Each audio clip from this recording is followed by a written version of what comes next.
Tiffany. I'm a librarian here at Elyria Public Library System, and today's STEAM challenge is compost stew for Earth Day later this week. So there's links below the video where you can put this awesome book on hold. It's by Mary McKenna Sedalis, illustrated by Ashley Wolf. And then I also put the author's website as a link, and she has lots of more information about how to make compost stew. And then there's also a link to the Ohio State Extension Office that helps you with gardening and composting and has a lot of good information. And so watch as we make some compost stew. So there are many reasons to compost. Some of them include less garbage in the garbage dump.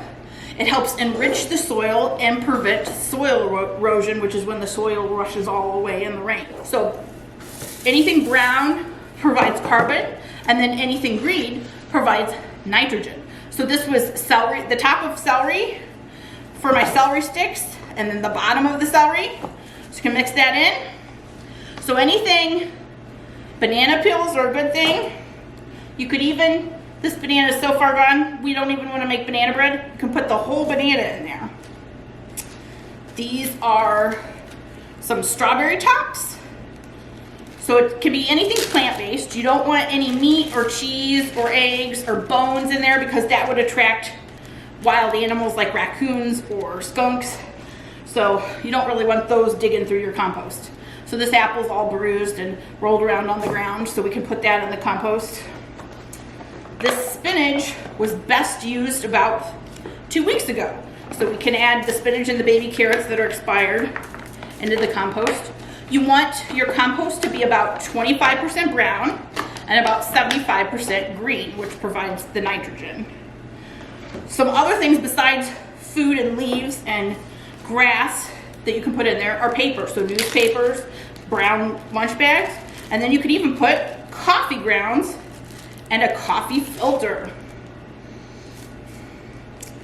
And then even dryer lint, because it's mostly cotton, which is a natural thing. And then other things you wouldn't add would be like plastic or paint or anything man-made. So like all this would just go in recycling. And then you can use egg shells left over from Easter, but not the eggs themselves. And then you can add some dirt.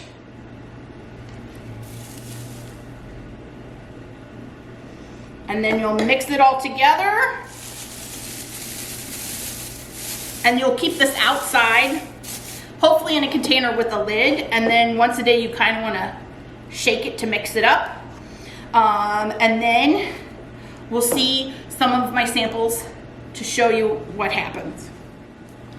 So once you're done with your compost stew, you want to moisten it a little bit, but not too much. You want it like the consistency of a wrung out sponge, so just damp. And then you want to leave it alone and let it stew, because sometimes science takes time.